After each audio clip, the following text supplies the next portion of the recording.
we know this. We look at different platforms. How did you get through? Was it purely your line by line and your very objective scoring? How did you Yes. manage this complexity? Well, again, I think I really had to sit down and look at it line by line, because, for example, if one provider says, yes, we provide AI and machine learning algorithms. So my next question is, how does it work? How do you put it to use? Right. And basically understanding the next level, because a lot of vendors, sorry to say, they will tick it as a checkbox, but my checkbox has a detailed description of, okay, now that you say yes, tell me, how do you implement it? How do you deploy it? How does it work? Give me an explanation. If you can show visuals to support, how it works, or any documentation, that will be of great help. So that really helps to put things into perspective, from vendor A to vendor B to vendor C, because it requires a bit of understanding, because no two vendor implements the AI or ML or whatever the same way. Even gamification, some could implement it at a more granular level, some could implement it at a higher level, across the entire platform. So it's these things that we really need to find out upfront, and at the same time, compare this against the future. What will it look like? Does it matter?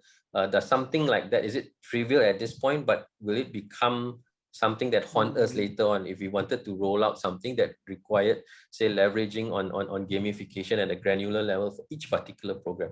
So these are the types of questions. So for each line item, there's some thinking behind it, as well as you really need to reflect upon, what does that future look like? Can I live with this?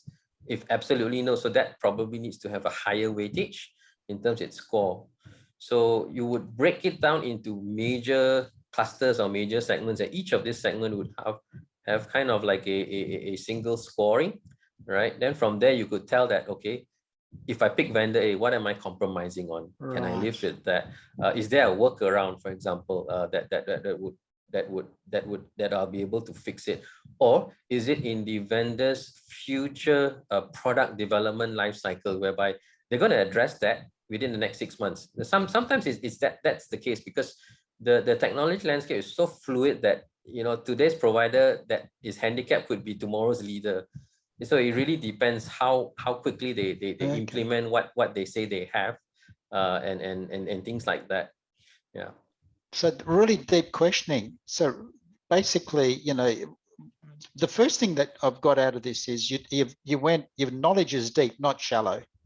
And I want to come back to that in a second. And then you understood there's no perfect platform. Yes, but correct. You ask deep questions. You didn't let them off the hook. Correct. Can I ask you, if you're going to advise people on, who are wanting to know more about digital learning, what were some of the major sources? I want to go back a little bit, because this has become such an important part of your success. You've got to know, you've become confident. So what would you recommend that people read? Josh Bersin?